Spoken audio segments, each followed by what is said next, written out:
So, welcome to the last session, which is a roundtable discussion on the issue of Europe-Asia connectivity, stock-taking and ways forward. We have here two casualties in this session. Number one is Werner Pasha from University of Duisburg is unable to come because he was making some long conference travel and he got a little bit sick. He does not feel well, so he could not come. And number two is Reinhold Brander from the EAS. If you take a look at the program, I wrote TBC to be confirmed. I invited, I had a personal talk with him, and he wanted to give me a final decision, but the decision was not given. So I suspect that he will not come. So that is the current state of our session. And we have therefore 5 panelists. For better photo, I put 2 ladies left and right to me. Again. Sorry for that. So we have to decide, first of all, the order of presentation. I have, if you allow me, I'd like to apply 2 rules. One is non-presenter first, because there are several paper presenters of today, and there are a few non-presenters, so those who did not present yet. That is number one. Number 2 is lady first. So if I apply these 2 rules, then the first one is Julie Gilson. So I'd like to invite Julie, and probably we can have 2 or 3 rounds of interventions by panelists. The first round, I'd like to invite all the presenters or all the panelists to talk about this very issue. I mean, stock-taking and ways forward. What do you think about that? So, general discussion about it. And in the second round, I'd like to present a list of potential topics we can discuss. Number 1 is China issue. How to deal with China in the very big and important issue of Asia-Europe connectivity. Number 2 is we have discussed a lot about the role of the European Union in the Asia-Europe connectivity, what kind of leadership role the EU should play, but we did not have extensive discussion. We had some discussion, but not extensive enough about the Asia's role, right? Asia's role in the Asia-Europe connectivity.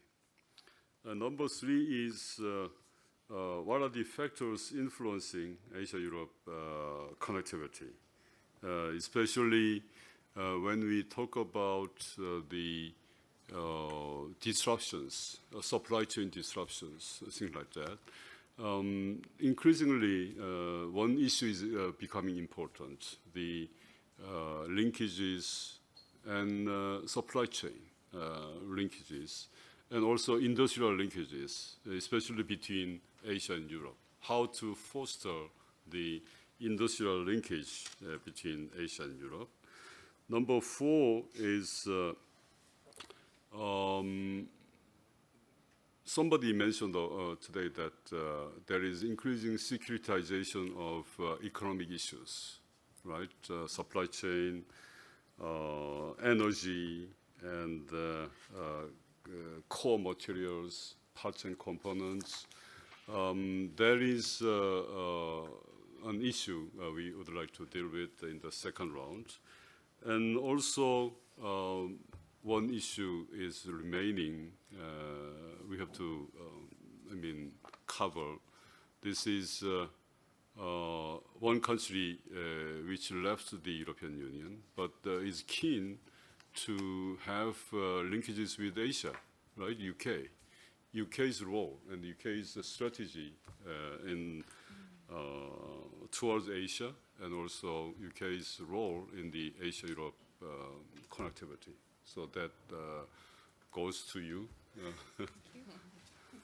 So these are 5 issues I'd like to deal with in the second round. But the first round is general observation by each panelist. Started with Julie Gilson, followed by, just a moment, followed by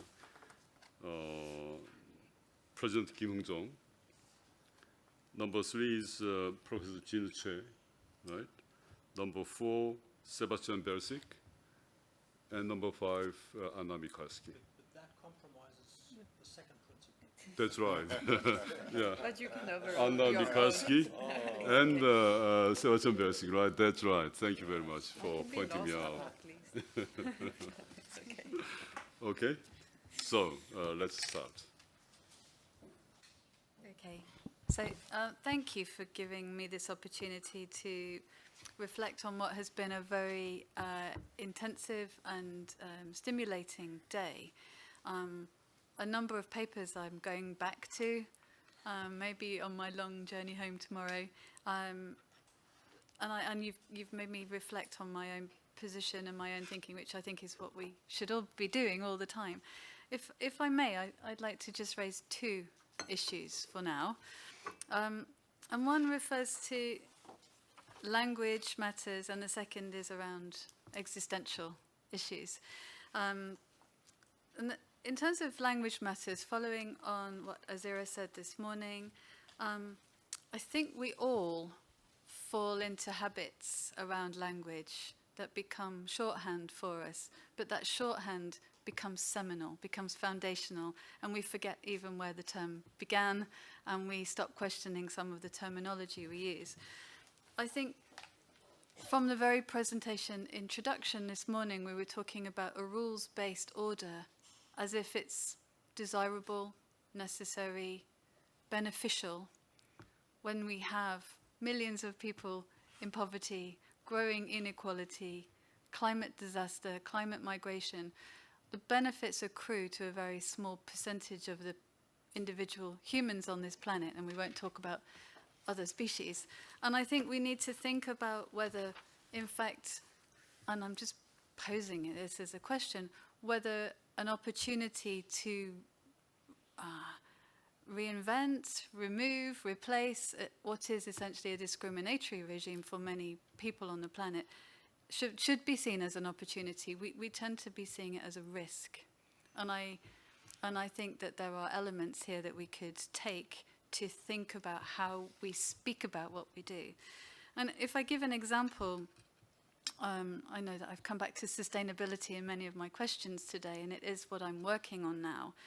I think having looked at a number of free trade agreements between Asia and Europe, Asian and European states, and I did something similar looking at content analysis here, there is no mention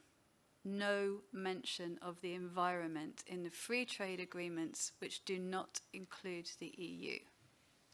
So the normative project of Europe is important here, but to what extent does that normative project influence behaviours beyond those discrete projects? And I think there's work to be done here on thinking about how the language of norms and the language of behaviours does or indeed does not permeate different and differentiated actors in a longer term context. Interestingly, in that too, the difference between the EU and US language is also to be noted. And we shouldn't assume that there's a Western grouping that has entirely the same kinds of tropes, language tropes here. So I think, on the one hand, if we could think about language, perhaps probing a little deeper, we could think about existential security issues. And I'm glad to take the EU side on this particular part of the discussion. And many of my colleagues in the UK follow debates around ontological security now. And I think there's a lot to be said for considering the ontological security of the EU in the present set of crises. By ontological security, and I'm following the work of Jennifer Mitzen and Chris Browning, who wrote a really insightful piece in 2018, the ability to go on in the state that we find ourselves in, to cope and to create a stable environment in our own mind, in our own mindset. This is referring to states, but also to groups of states. In other words, it's to create a set of ordering principles by which we know and understand ourselves and by which we convey or portray a sense of our self-identity. This has been foundational, a fundamental part of what the European Union was born of and has come to embody through normative power Europe and soft power issues.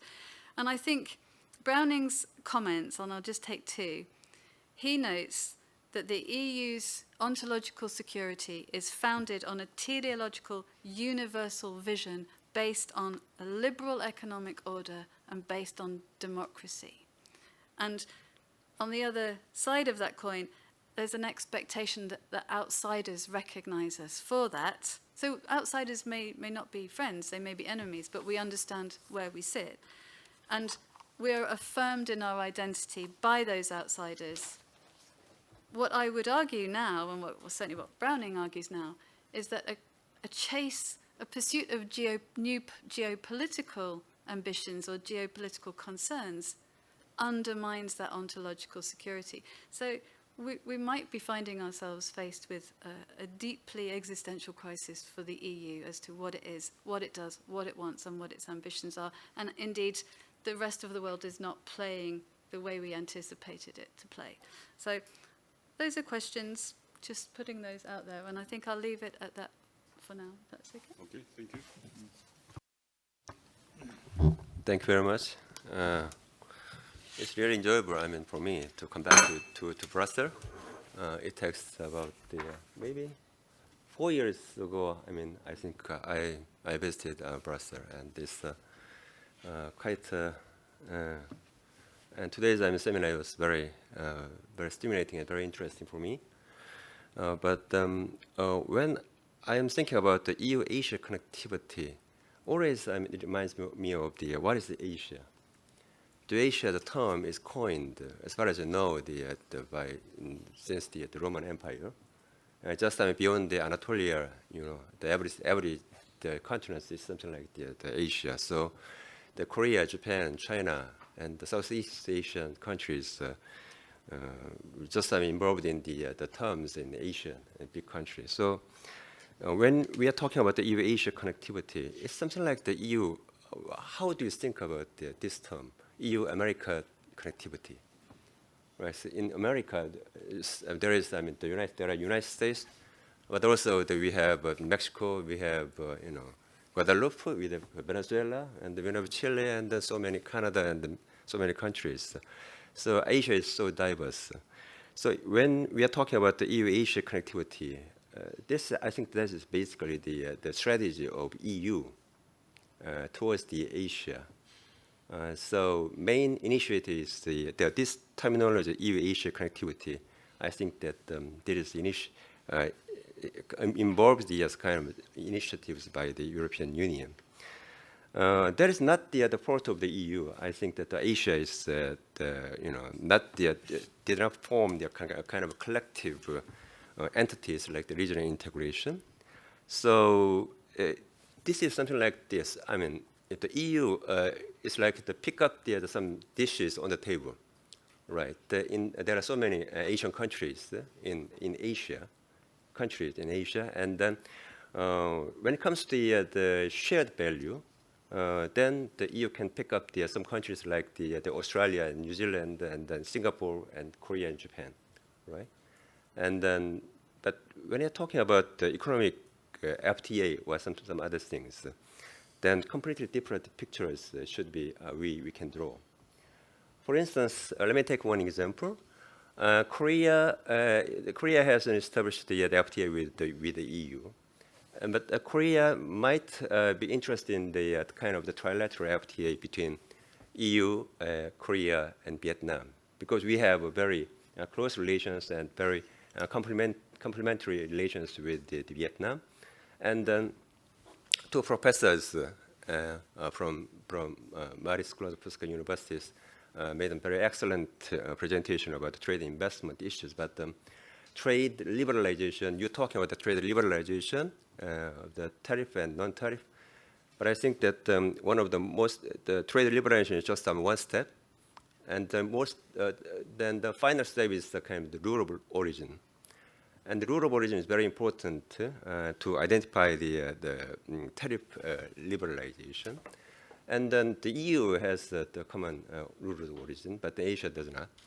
And then so in that case, I mean that the EU-Asia, when you're talking about the EU-Asia connectivity in terms of economic and trade issues, then we need to think about the kind of trilateral or 4 parties or 5 parties, I mean FTA, something like that.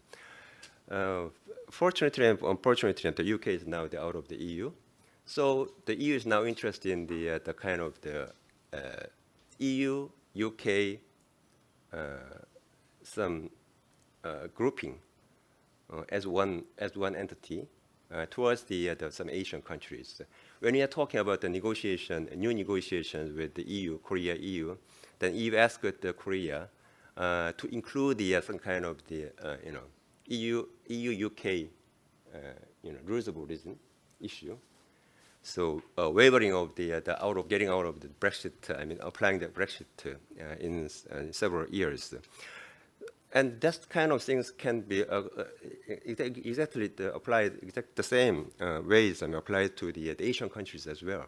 So in that case, Japan may be more interested in the Japanese and Thailand collaboration with the EU and possibly UK. So all of these kind of things show us that in terms of connectivity issue, can be different.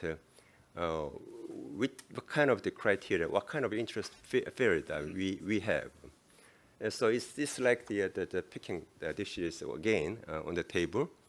And so when you're talking about the EU-Asia connectivity, how to enhance the connectivity between the two regions, and then we can show the kind of the several kind of the criteria, how to involve, how to enhance, how to create the connectivities. That is my observation. Okay, let me start. Thank you very much. Okay, let me start with my personal story briefly. I've been married for 35 years. And I've been studying European affairs for 32 years. So my marriage was a little bit longer than my European experience in European studies. But I'm sure that I spent more time with Europe than with my wife. So I'm a fan of Europe. And I always think that Europe is an economic partner for and the partner for cooperation, and maybe a competitor in some areas, and the model for Europe.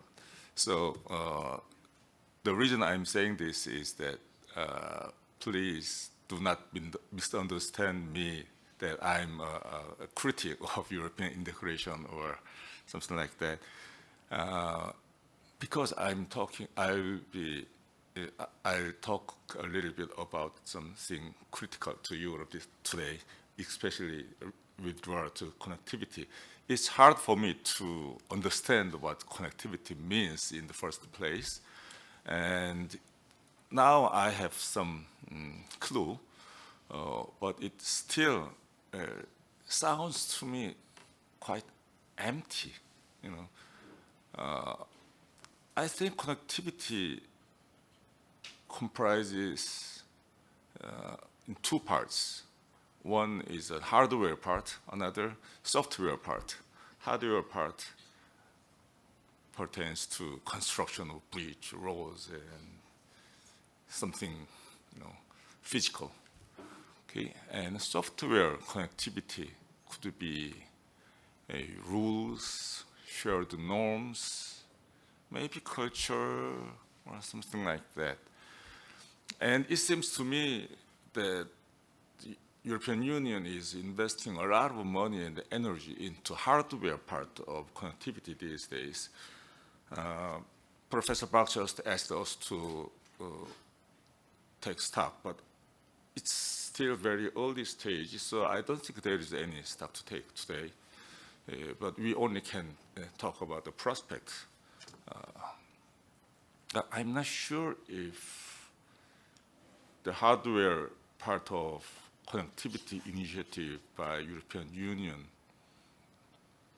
will lead to any meaningful result with impact. Because China is a big player there, and United States is coming into the ball game. And can Europe's hardware connectivity initiative could make much difference in Southeast Asian countries? And can it replace China or United States in that area? I'm quite doubtful. So I think more promising area for EU is software connectivity part, I guess. And what Professor, the President Kim Hung-jong just said inspired me that I think that Europe has an experience and has a good reputation in institutional building, okay? And I also thought that the FTA, the EU's FTA should not be only with other individual countries. The FTA among EU, for example, EU, Korea, plus Alpha. Why not? I mean, the East Asia is suffering from the lack of institutionalized form of cooperation, and the institutionalization, any advance in institutionalization could become a very precious public good in East Asia, and it's lacking now. And the EU could play a role in that regard, I believe. Okay, that's it for now. Thank you, Professor Che. Anna, your intervention. Okay. Thank you. I have some remarks rather than milestones. And I think if we look at the EU's engagement with Asia, but without China, which we'll come back to later, of course this relationship or engagement is essential for the EU as well as for Asia when it comes to economic value change and economic growth. But for the EU, it's also very important for the spread of rules and norms and programmatic goals such as sustainability, etc. But it's also very important for the EU to have friendly partners for this kind of new self-conception it feels it needs to endow itself with. So partners that reflect sort of the EU's idea about taking a greater role in Asia as well, I think is very important. And I think Julie was entirely right when she said that there can be some ontological sort of insecurity bubbling up here when the EU sort of leaves its, let's say, its sphere of being comfortable in what it knows best and what it's been doing for many, many years, and now become a more strategic actor, which it certainly will not be feeling very comfortable with, I think. But saying that, I think the main challenges for the EU in the next 2-3 years will be internal, and with internal I mean European, and then with China, but I won't go into China now. When it comes to internal or European issues, we have the war in Ukraine, and that will be, the main focus of the EU, because it has to be in the years to come, and that takes part in the context of economic downturn, which will make all of this much more difficult. And I mean, the war in itself is one thing, but we hope that the war will come to an end, and then the EU will have a huge part in the reconstruction of Ukraine, and that would be a huge task. It concerns also the membership aspiration of Ukraine that the EU now will have to handle in a good way, because of course it's a huge effort for Ukraine to fulfill the necessary requirements for membership, but the EU needs to support it. And of course, also the financial reconstruction, or the sort of the money which is going to flow into Ukraine for the reconstruction, will have to be managed in a way so that it helps Ukraine to actually fulfill the conditionality of the acquis, and not the opposite. It cannot fuel further corruption and so on. So there is a huge task to be taken on there, and to think very carefully about. And obviously, at the same time, the member states of the EU need to manage the energy conversion and the sort of the end of the dependence on Russian oil and gas. And then we have a number of security dilemmas, and of course, you know, in Asia, or Southeast Asia in particular, you have a huge one. But the EU now, or Europe, has one within the European boundaries, and that is what to do with the new European security architecture that will emerge after the war. And that will include also the enlargement of NATO to Sweden and Finland. And I think in some ways it will boost the standing of the EU in the security area. And another thing that I think which we will see is sort of an effort to do away with a sharp separation between the EU and NATO, the one that was enforced among other countries by the UK, which was always very, very adamant that the two should be kept apart. But now, because of the war, we see that it's absolutely, I mean, we don't have, let's say, we don't have enough resources to separate NATO and the EU here. They will need to do different tasks, but they will need to cooperate. And then we have the internal political cohesion among the member states. And here, all of a sudden, there is really just one country sort of holding out and being difficult. I mean, the countries always have issues with what is happening in the EU, and they can voice, you know, their own interest and so on, and say they don't like certain measures. But for the moment now, we see that it seems like we basically have only Hungary left, which is a huge problem.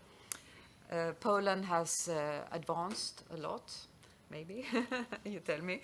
But Poland sees, I think, also the importance of the EU to integrate Ukraine, and that is overriding interest for Poland. But Hungary has a very different position.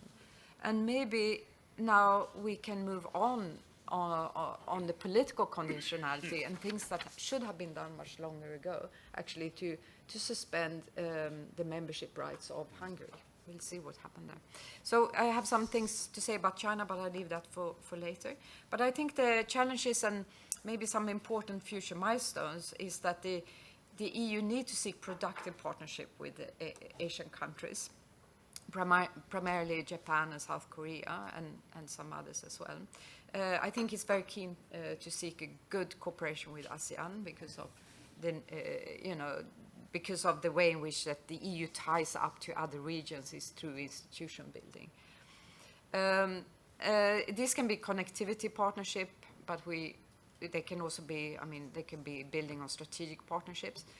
But I think they will take the most important, let's say, function of these partnerships is to see them as a kind of political alliances. The EU can't have alliances in the classical sense of the word, but I think political alliances can be very important for the EU.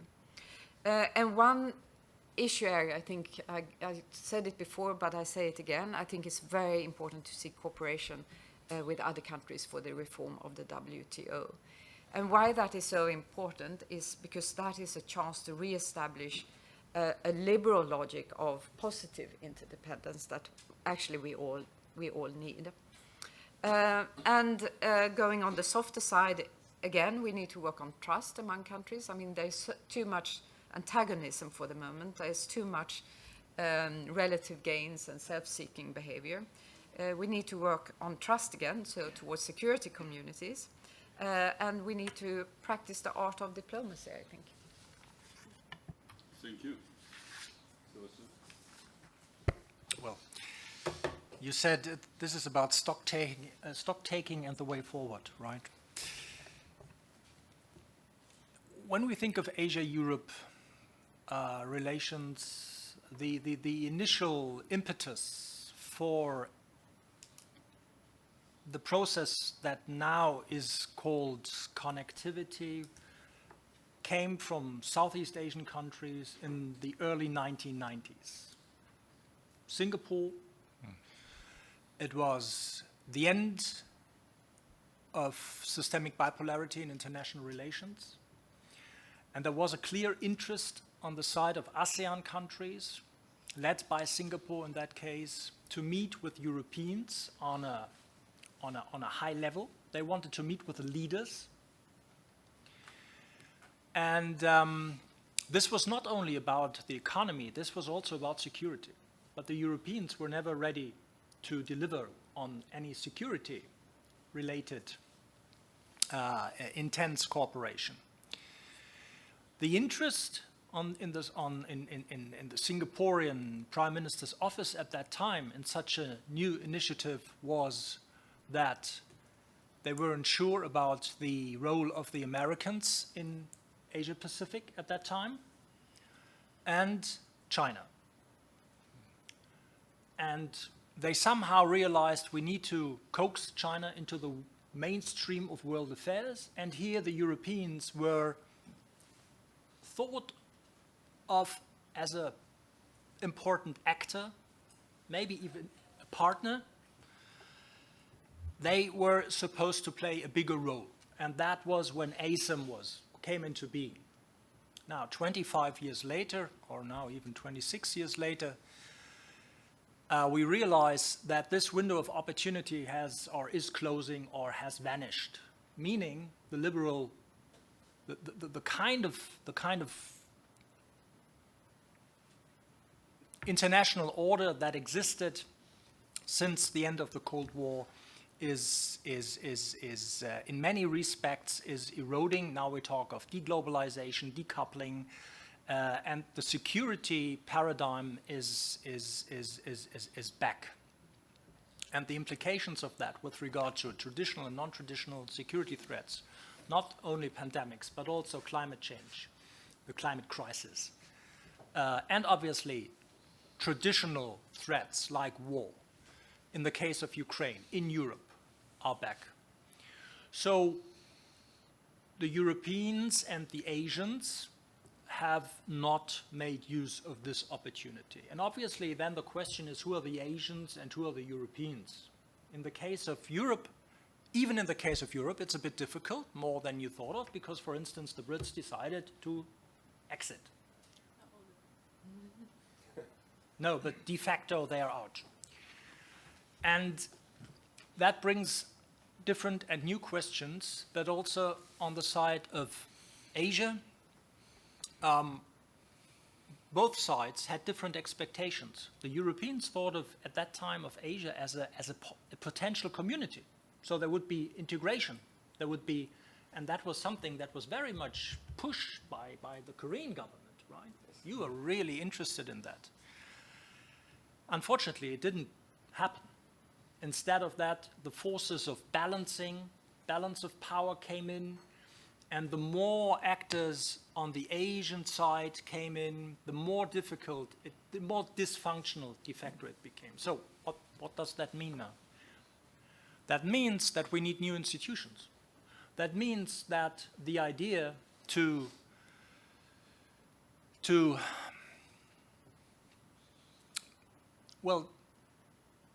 either work voluntarily or not at all.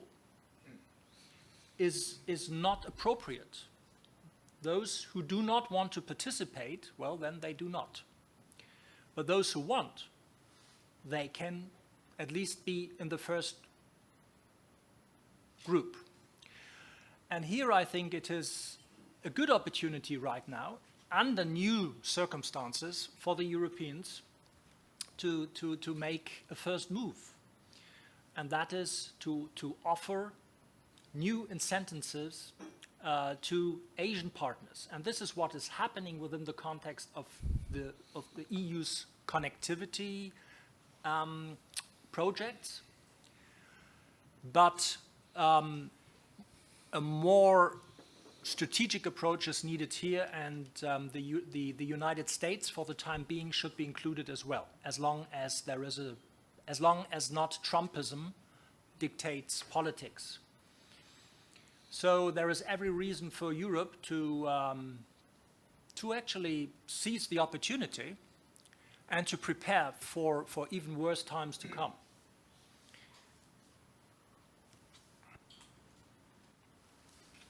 Thank you.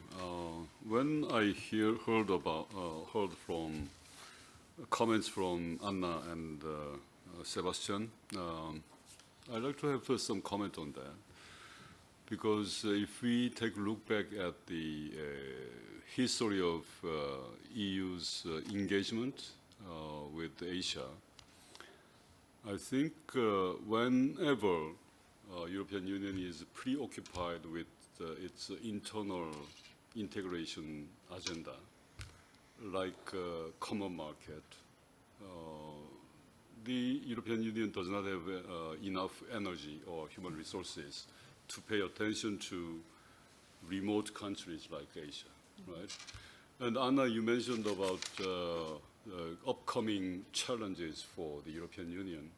Number one is recovery of Ukraine after the war. Number two, establishing suitable security architecture in Europe, which means, in my view, that the EU may be not so kind of active in strengthening connectivity or cooperation with Asian countries for a while, for the coming years. How do you see that? Okay. There is always a danger that the EU becomes self-absorbed, especially if the enlargement to Ukraine and possibly also other countries which are candidates for membership becomes dependent on a treaty change, because then the EU becomes very much bogged down. But I think the EU cannot let itself become too much inward-looking now, and for two reasons. And one is that it needs economic growth. Otherwise, it can't sustain either the reconstruction of Ukraine or its own green convergence. So that's one thing. And then it needs to reach out for, I mean, it can't sort of convert to a sustainable economic model unless other countries also start doing it. Doing it by itself, it will, it will be very hard and very costly probably, or it will become increasingly isolated, and we see some steps towards it. That the EU is the European member states are very concerned, for instance, the carbon border tax and so on. So I think that for those two reasons, for economic growth and for creating an alliance of like-minded countries when it comes to green conversion and sustainability, it cannot become inward-looking. And also for the reconstruction of Ukraine, of course, it needs the support and help of other countries as well, including China. Thank you. Can I make a Yes, please. comment? I heard that the Estonia, Latvia, and the Lithuania, the Baltic countries, they were not very enthusiastic about the EU's Indo-Pacific strategy, because it could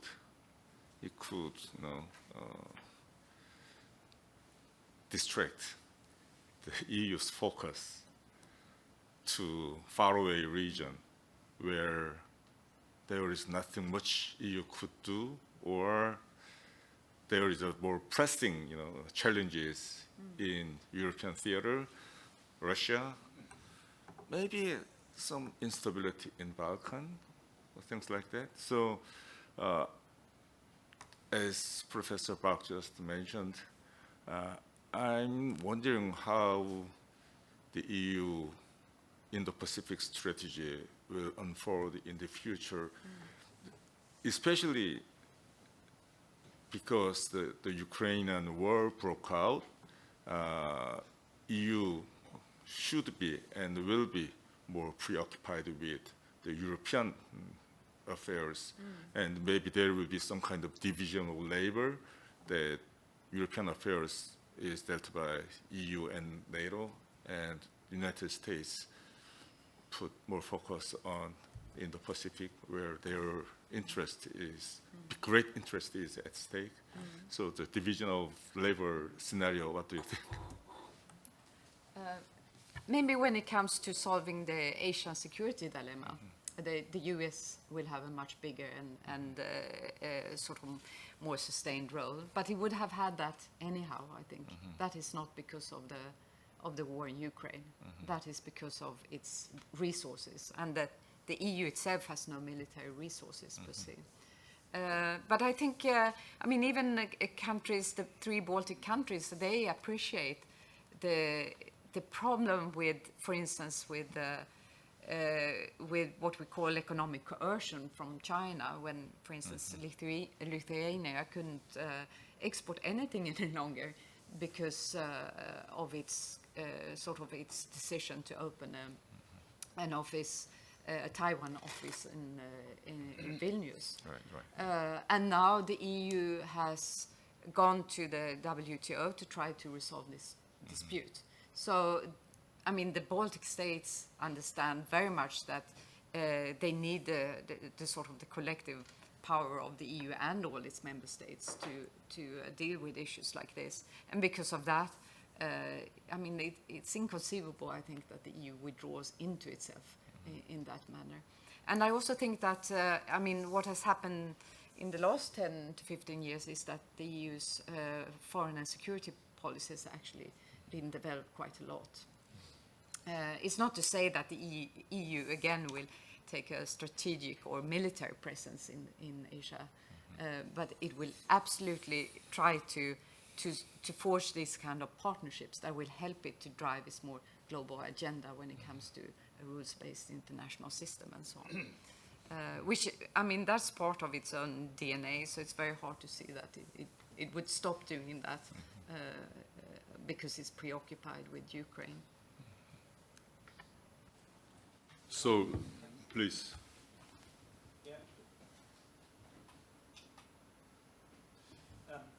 Actually, this kind of division of labor has existed until very recently, or still. I mean, it is the United States of America that pays for the security presence, and the Europeans that, well, are taking note of the peace dividend, so to speak. And I was always wondering when former President Trump would actually refer also to Asia's security and that the Europeans should pay there as well, you know. I mean, the trade going through, Europe is dependent on as we all know, on the security of the sea lanes of communications. Its economic security depends on it. Again, dependencies. So this division of labor was there, but is that still good enough? And here I think it's not, meaning that there should be there should be agreement between the United States and the Europeans what their roles are.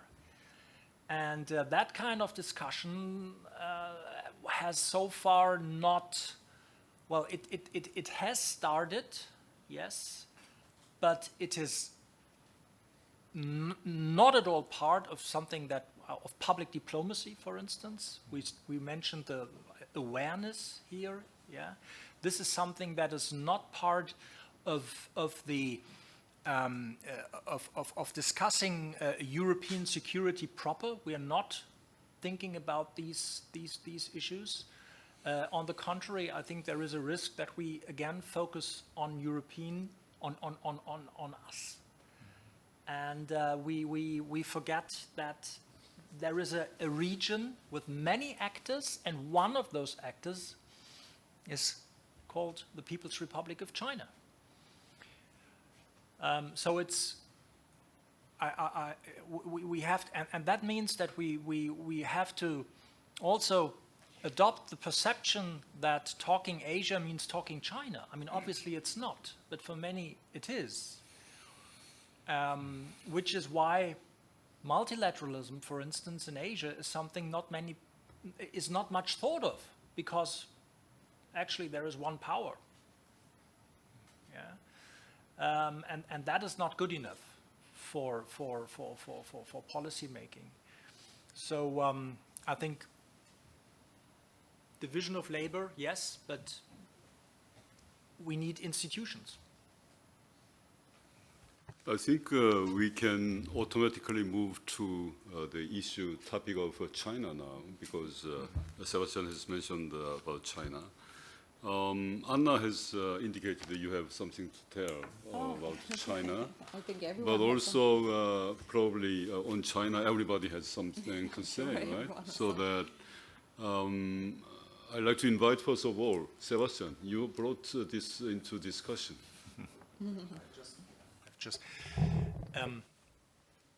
Okay. Well, it is obvious that, and we discussed that in our conference here, and we know that the relationship between the EU and China has changed dramatically. We are no more talking about cooperation and competition. We're talking, officially about systemic rivalry. We're talking about, as I said, there is this, what I call the 3P policy. We actually, even in diplomatic jargon, we're talking about pushing back, which is quite strong language. So I think here there is this is indicative of a cleavage, so to speak, that runs far deeper than than our dependencies would do allow, and then we would actually think. And so here we also need to we need to adopt our policies, and here I think connectivity is part of the problem, in the sense that connectivity per se can be weaponized and can hold against you. So one has to be aware of this, and one needs to distinguish between the kind of connectivities that are well, positive or negative, that either threaten your security, your economic security, your, well, you mentioned ontological security even, right, or not. And here,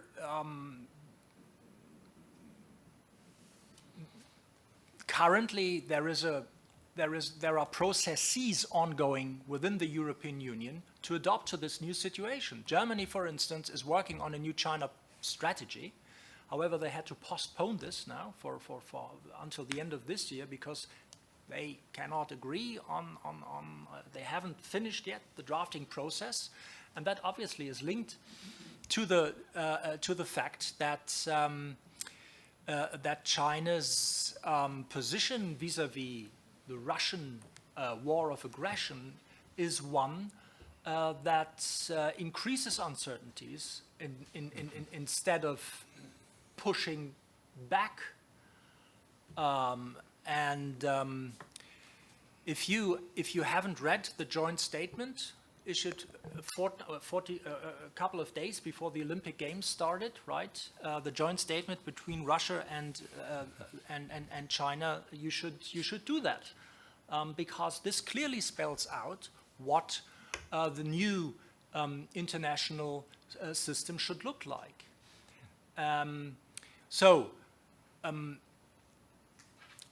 Anna has mentioned the case of Lithuania, economic coercion. I mean, there are so many. There are more and more examples. But obviously, nobody wants a new Cold War. So I think we still need to remain open, which is why when I'm speaking of the suggestion, of the recommendation to think of a Asia-Europe economic consensus on a new framework for relations, this obviously should be open to the People's Republic of China as well. But the norms and the standards need to be agreed on by everybody. And those who provide leadership have the opportunity of the first mover. And this is something that is needed.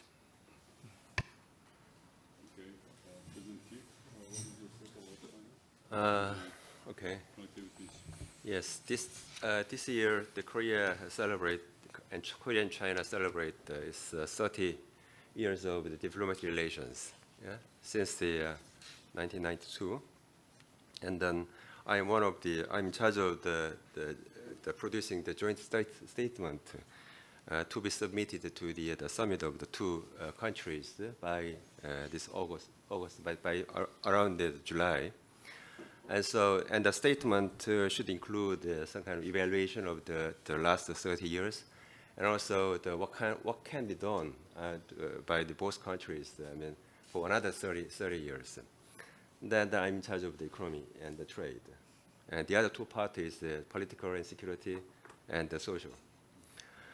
It's really difficult to make the words a joint statement. Of course, I mean, my Chinese partners. They are very nice gentlemen.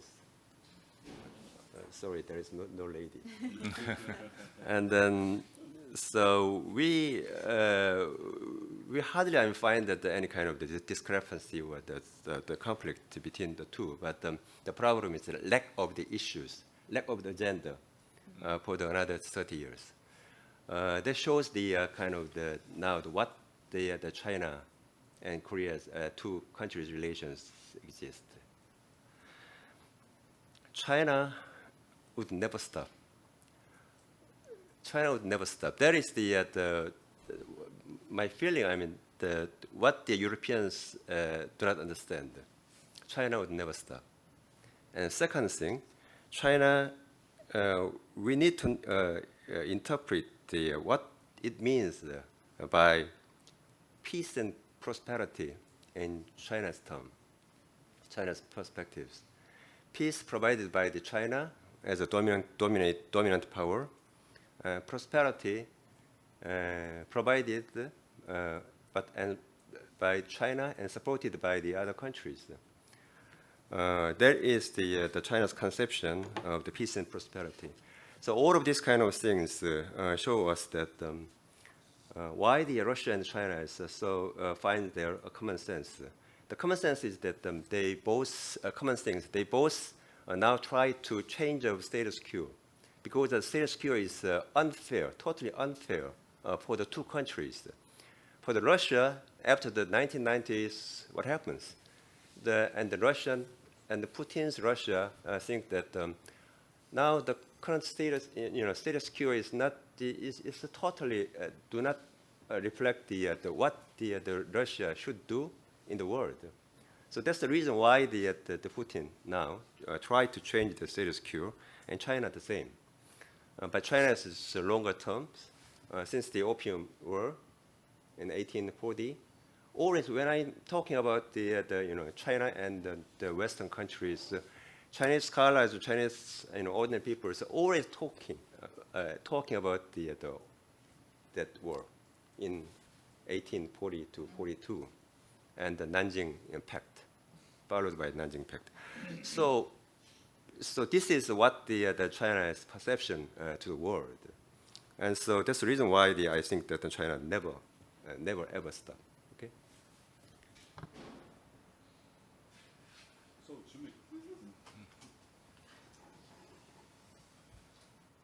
sighing because I don't know what to say, except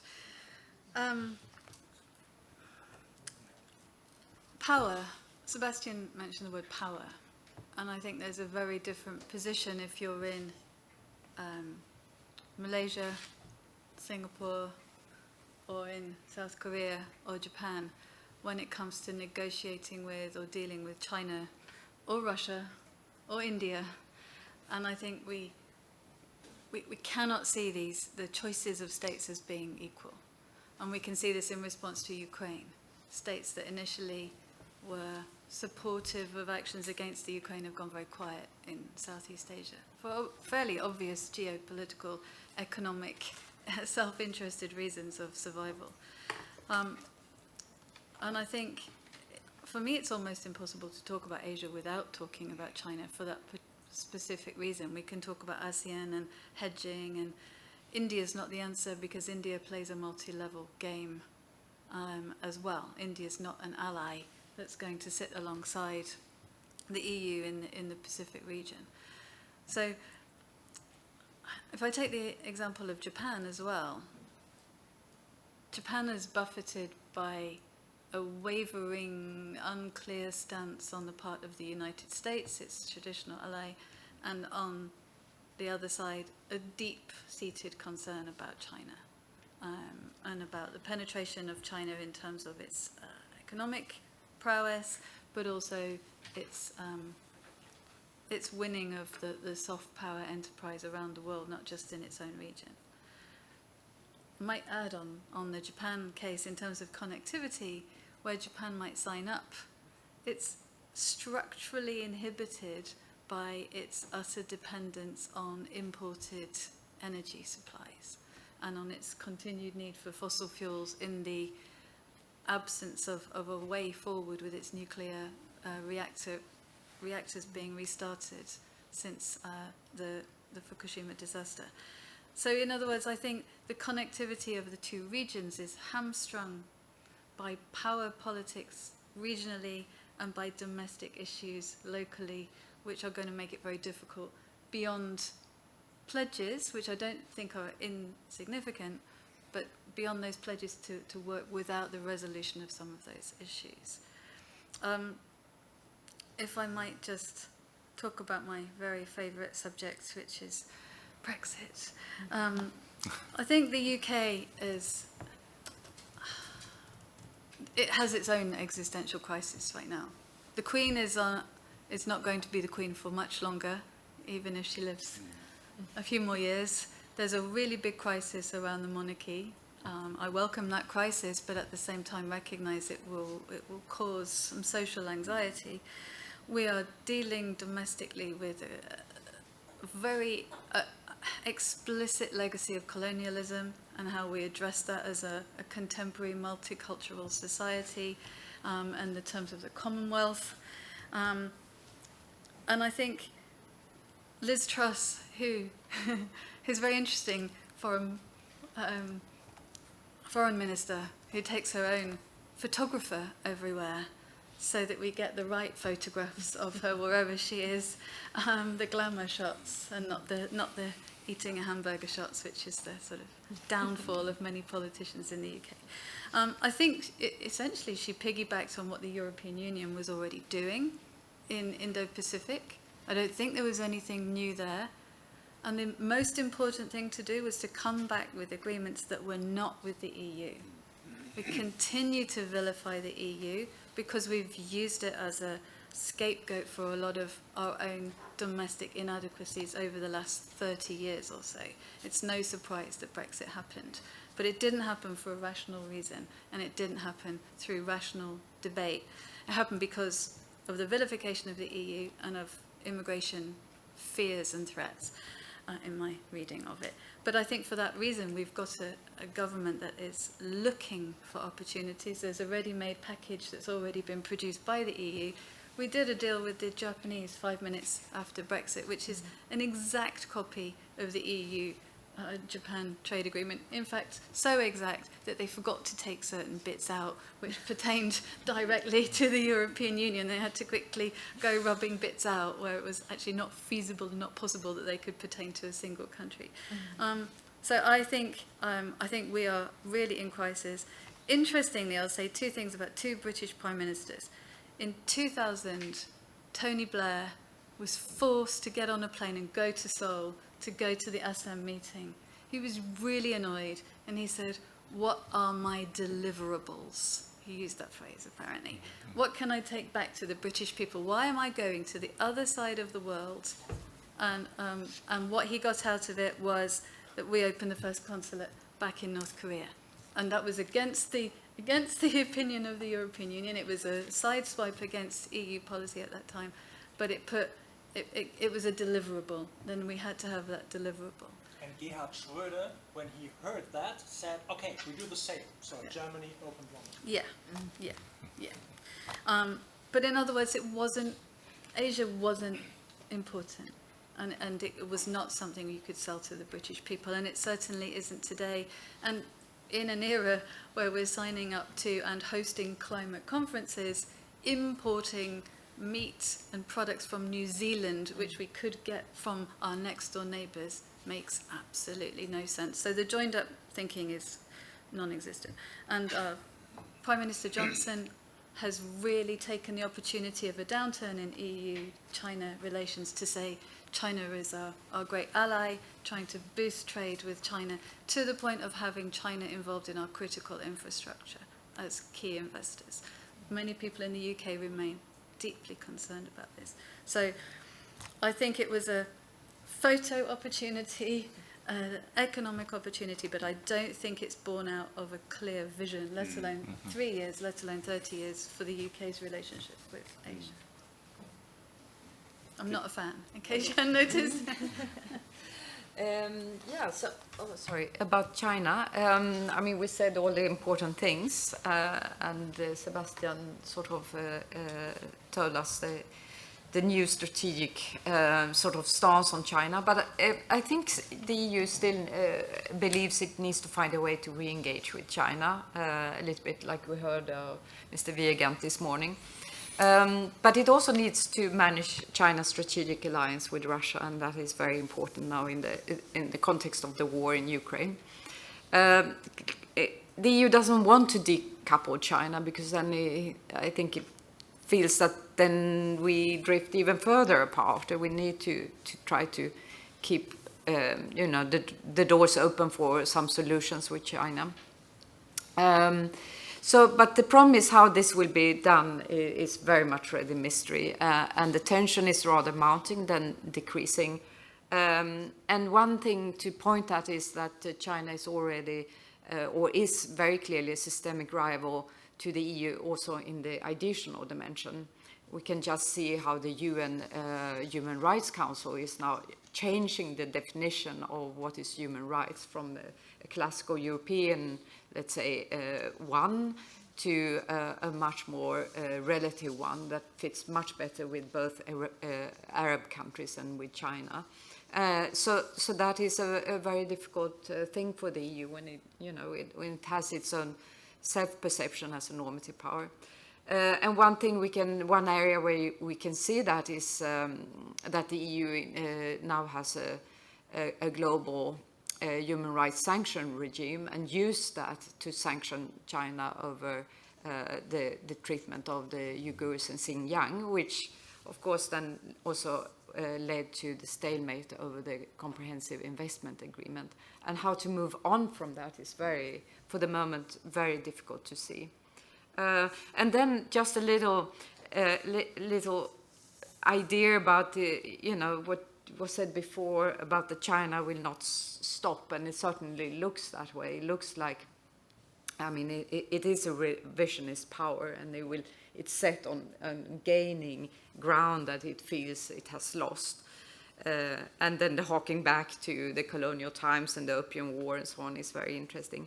But I think there is, I mean, if we look at Europe, there is one example of actually changing those kind of revisionist readings of history if we look at the revisionist Prussia and the two world wars in Europe, and how that after the Second World War, that was the time when Europe could, well, I mean, this sort of the balance of power and revisionist Prussia could no longer be, and we sort of entered into a very different way of thinking. I really hope we'll not need a war to get to there, but sometimes it's very good at looking at historical examples, especially with maybe a country that has such a historical reading of its own, let's say, international existence, and the sort of the ideas that it's been put down in a very, or held back in a very, you know, unjust way for so many years. I think, I mean, China knows this. Chinese scholars are very well read. Of course, they know this, but I mean, sometimes countries needs to stop and think, and that's why I said before we need to practice the art of diplomacy. Yeah, you just mentioned the comprehensive agreement on investment, right? Is it dead, or is it going to be ratified in any time soon? I'm really curious about that. It was stopped by European Parliament, right? Yeah. Okay, that part could do things like that. But what about the position of European Commission, and what is the position of the European Council? You just made, I mean, Sebastian said that decoupling with China is not what Europe wants. But actually, I don't think the decoupling will take place, because maybe state actors might want to look like they are pursuing the decoupling strategy, but private sector actors cannot, you know, decouple themselves from the China and other, you know, big powers. And actually, I'm not sure if it was IMF or World Bank. It projects next year's the trade volume, the global trade volume. It predicts that it will increase next year in 2023. At minimum 1%, maximum 5%. You know, with decoupling, that can't happen. So the firms will find a way to trade. It could, the onshoring, reshoring could happen, but trade will go on. So I don't think decoupling will take place, in a big way, or new Cold War comes in like old Cold War, complete separation between the camps. I don't think that's going to happen. That's not a huge possibility. And in that context, I'm wondering what's going to happen to comprehensive agreement on investment. That will be a very, very significant indicator of the relationship between Europe and China. Yeah, 5 similar but different interventions about China. I mean, these interventions bring me to 2 catchwords. One is alignment, and the other coherence. Sebastian, you mentioned about Germany's efforts to devise a national strategy on China, but it just stopped. Is it desirable? My question is it desirable within the European Union to have different kind of China strategy? Do we need not strong coherence? That is my question. Number 2 question is about alignment. I mean, we have very revealed strategy of the United States on China, right? Shown by Trump, and also fortified by Biden administration. Is it better for the European Union to align its strategy on China to US? Or is it better to have very independent China strategy of the European Union? So,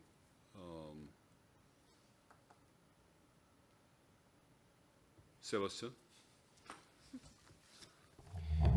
Well, yes, the more coherent the member states' policies vis-à-vis China are, the better. Obviously, that depends very much on the policy areas we're talking about, because, for instance, with regard to trade, competence lie with the Commission or the European Union. However, at the same time, the example of Hungary, for instance, shows that it can be very difficult to arrive to have a common position here, and that applies and has applied to Greece, for instance, as well, with regard in the context of the Belt and Road Initiative and Chinese investments in the port of Piraeus, and so that is. And China plays very knows how to play off member states against each other, because there are economic interests involved here, but at the same time. The anti-coercion instrument, for instance, that the European Union has now developed is something that can help to fence off behavior of China, like in the case of Lithuania. And so, secondly, is it better for the EU to align strongly to the US? Well, again, that depends on issue areas, policy areas, but what is certainly needed is to have a regular dialogue on that, and that is something that has started under the Biden administration, and that is something very positive. And as long as this is possible, the EU should use it. But in the end, when it comes to business interests, economic interests, the Europeans and the Americans are also competitors. And this is about setting standards. This is about markets.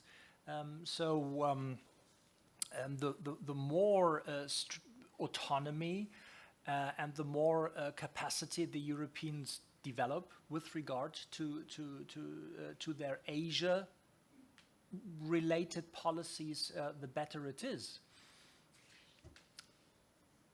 So much we know. But once it comes to the question of what that means in practice, again, it's very difficult, right? Anna, do you have any intervention to make about that? I can say very shortly on the comprehensive investment agreement. I think nothing will happen before China actually has cancelled the sanctions on the members of European Parliament and all the ambassadors sitting in the Political and Security Committee. Nothing can happen before that. If it does, maybe things could happen, because the Commission at least thinks that this agreement will give the European companies at least a level playing field. So it has quite a lot of, let's say, confidence in the agreement. Whether that's right or wrong is very difficult to tell. I think the Commission is a little bit overconfident that China will actually implement that agreement as it's written. But yeah, it depends on China here, and the EU cannot budge before those sanctions are lifted, I think. Coherence on China. I think there is more coherence on China now than before. I mean, there is, and now I'm going to tease Sebastian a little bit, but there is a little bit of criticism within the EU that in the same way that there's, when it comes to the position of Germany vis-à-vis China, it's the same way as there is some criticism of Merkel's position on Russia, that it was very much sort of led by the corporate Germany. And of course, I mean, corporate Germany is made a lot of money in China as well as it did in Russia. I don't know to what extent that the sort of the learnings of that, you know, if that will change Germany's position. The current government, at least when it comes to the Green Party, is much more critical of China than during the Merkel years. So I think actually there's more coherence on China now than it used to be. Still, the problem, as I said before, is Hungary. Hungary seems to be the problem both on the position of Russia and of China. But if I look at Sweden, for instance, Sweden used to be one of the most China-friendly countries in the EU, and in the course of 2-3 years, that completely changed, and now it's one of the most critical countries towards China, and it happened not because of anything that happened between the EU and China. It was because of issues between Sweden and China. Not very dissimilar from what happened to Lithuania. And when China punishes small EU member states, well, they would change their position on China, and that would eventually feed into the EU position on China. The Chinese approach of 17+1 is also increasingly criticized by European Union because it's perceived as a tool of divide and rule instrument of China, of the European Union membership. When we look at the future of the sustainability of European Union and Asian countries, then I'd like to have some discussion about the industries, right? Industrial cooperation between Asia and Europe. And when we look at the future, think about the future economies, then two industries, two technologies are very prominent, right, to secure the sustainable development of any country from now. It's number one is semiconductor, number two is battery, right? And I have had some opportunity to delve into the battery industries, and I got to know that the European Union is desperately seeking to increase the domestic production, right? When producing the e-vehicles, the European Union would like to increase the portion of e-vehicles produced by batteries produced in the European Union.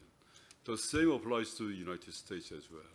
So here, I mean, probably Dr. Kim, because he's in the KIEP, Institute of International Economic Policy, may give us some kind of information about the future industrial linkage in these very important industries between the two continents. Yes.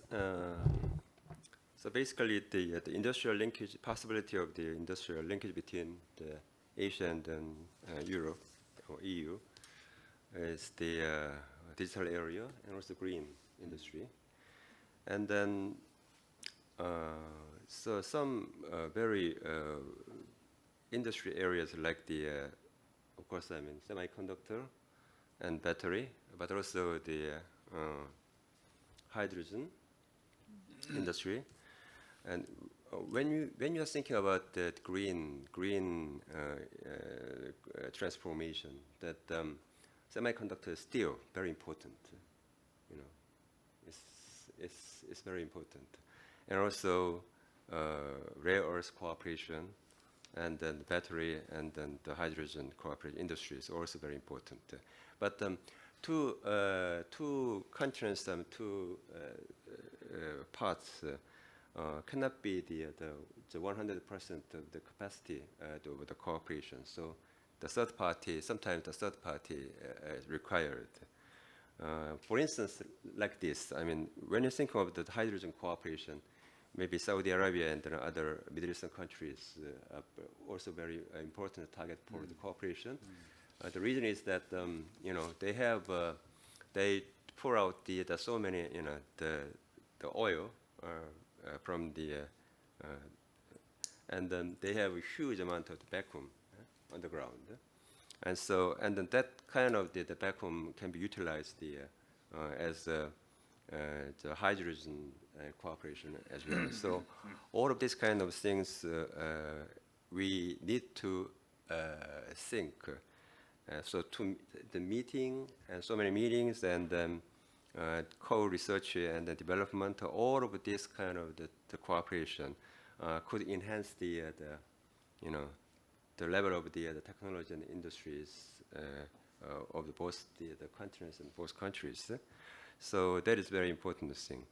The one more thing is that the economic security issue as well.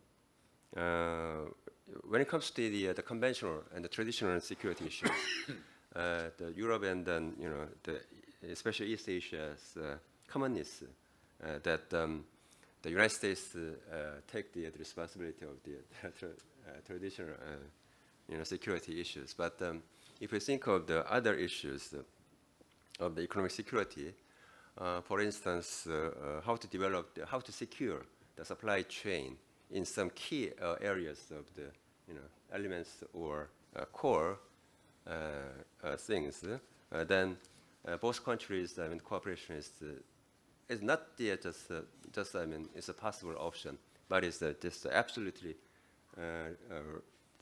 necessities for the enhancing the peace and prosperity of the both parties. So,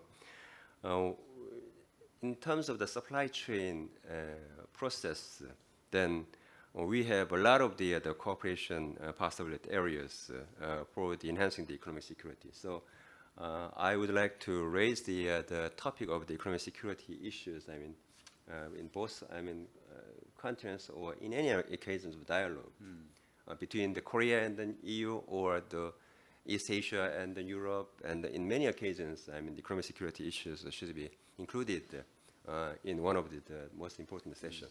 Thank you. Thanks a lot. We are nearing the end of the assigned time, so I'd like to invite all 5 panelists to give final words for 1 or 2 minutes, if any. Professor Che, you can start.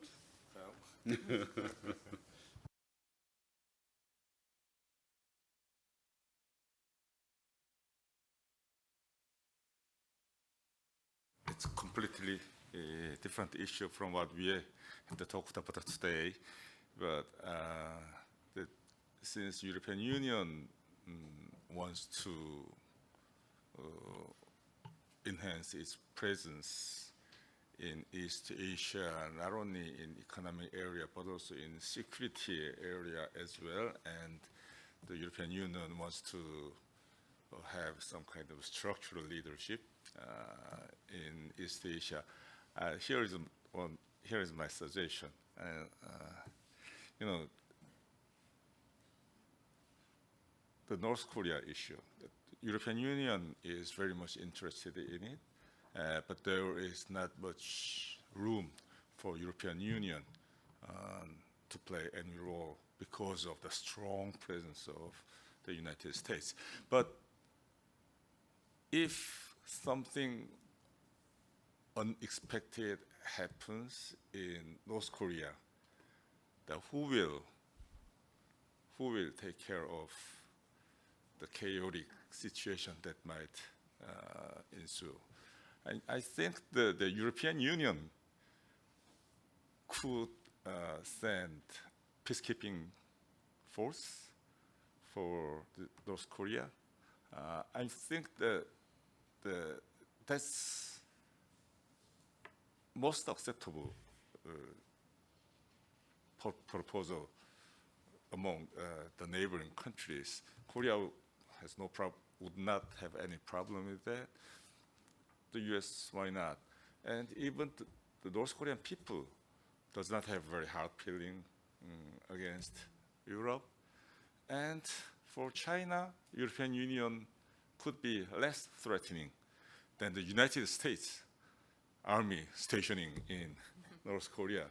So I would like my European friends to think about that scenario. We don't have to go public or anytime soon, but that would enhance tremendously the presence of European Union as a hard power, I guess. Yeah. Okay, thank you. It's just, I mean, let me remind you of just one thing about the North Korea issue and also the geopolitics of Northeast Asia related to China. China, so one of the main problems is that it's very narrow, coastal line. Okay, so East China Sea and the Southern China Sea, and there is nothing to no route to the Indian Ocean, and no exit to the Okhotsk or the Northeast Pacific Ocean. If North Korea suddenly collapsed, I think China's army will station to eastward. There's highly probable to find the direct way to the ocean. So there is the now North Korea and then Russia now facing the territory, but China is very hungry how to take this coastal line, and then if China could get this coastal line, then the geopolitics of the Pacific Ocean completely changes. And then this is also the key core interest of not only South Korea, but also the United States and Russia and Japan and every other country. So keep don't lose the interest in the North Korea situation from the European perspectives. And then if the European countries and EU really interested in the kind of the peace and prosperity in the world, then you should think of the geopolitics in East Asia, which directly influence the peace and prosperity and security of Europe. Okay, thank you. So the North Korea and the European Union, there is, and there should be another chapter. Right. Okay, Anna, you have? No, nothing in particular. Okay, Julie. Only as I sit here, the words of Robert Schuman, Jean Monnet seem to me to be more relevant and resonant than ever. We have a real war which impacts on the food security globally, impacts on our energy security globally. We have migration, we have millions of people who don't even have a state to call their own home. Climate change, it seems to me that there's every reason for us to find a solution, however difficult it is. And maybe we hold up expectations too high, and if we look more strategically at sectoral cooperation, at the things, whether it's piracy or disaster management or humanitarian intervention, and the things that the EU and Asia can do and have done and are doing, maybe we need to take our lessons from the lower levels rather than the overarching picture. So yeah, I'm going to leave us with a visual image of Jean Monnet, which I think is probably quite appropriate. Thanks a lot. Sebastian, the last.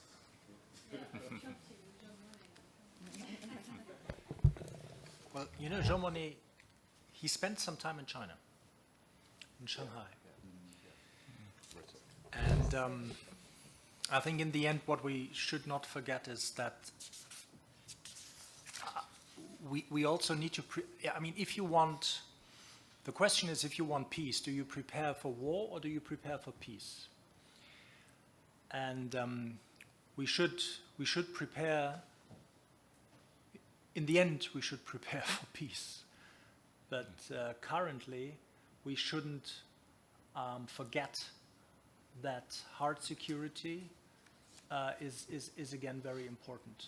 And Jean Monnet certainly stands in his biography. He is somebody who witnessed both times, and who also realized that there is a way out to overcome security dilemmas, the famous,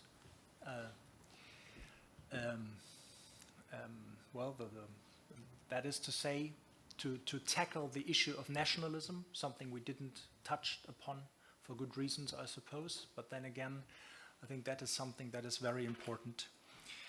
And I think it will be very difficult because the geopolitics of East Asia, the Korean Peninsula, yes, that's very important. But I think that if the Europeans were in any scenario suddenly becoming active display, I doubt that neither Beijing nor Moscow would endorse that. On the contrary, so it's very critical, and yet we have enough examples, and the European project has shown that it's possible to overcome those dilemmas, and therefore I am optimistic that in the end those forces will prevail. Currently we are relying on people in Ukraine to actually fight for it, and I sometimes feel quite ashamed, actually. And I think this is something where politics need to become better, and I hope that with partners and friends in Asia and with a global outlook, it's possible to to develop these connections. So, friends and colleagues, in this last session, roundtable discussion, we started with general observation, moved over to China, economic security, and finally we have dealt with the North Korean issue as well. But we came back to Jean Monnet network project it is. So we have been able to touch upon Jean Monnet's credo of, we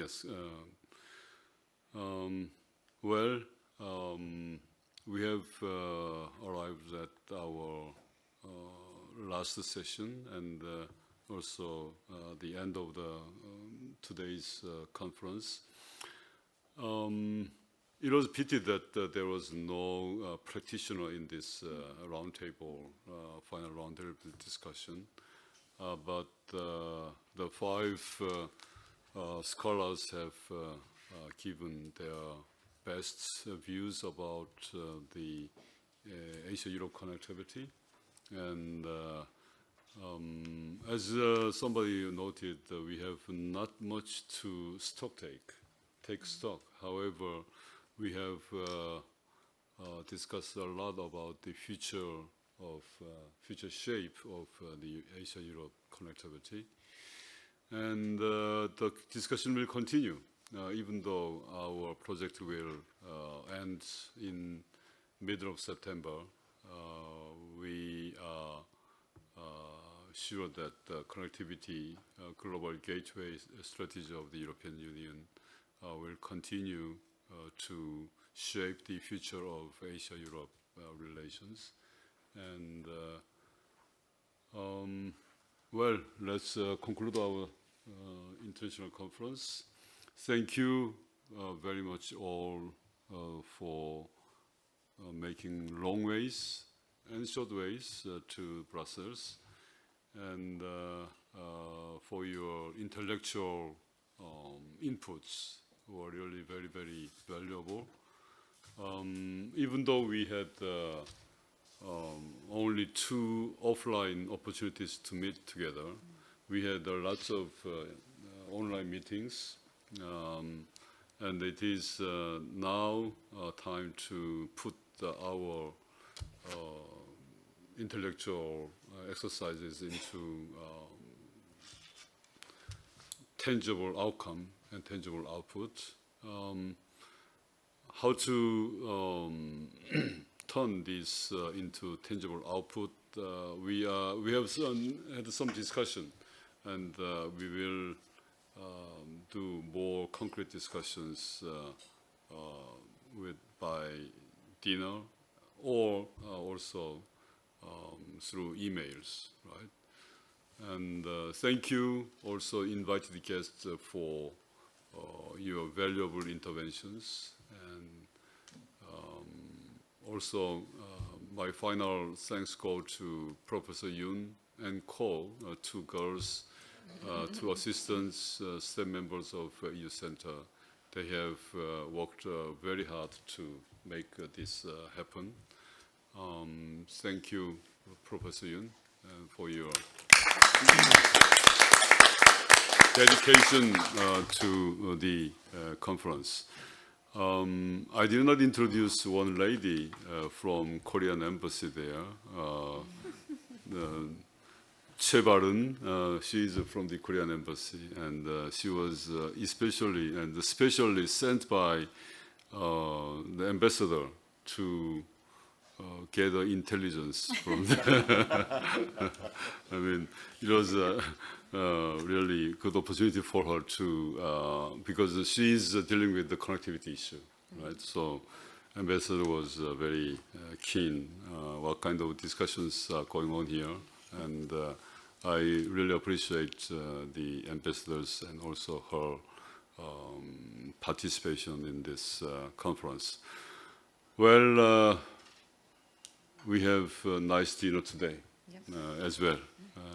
So we walked down to Grand Place for about 20-25 minutes, and then let us enjoy the remaining hours with good beer, good wine, and good food. Thank you very much to you.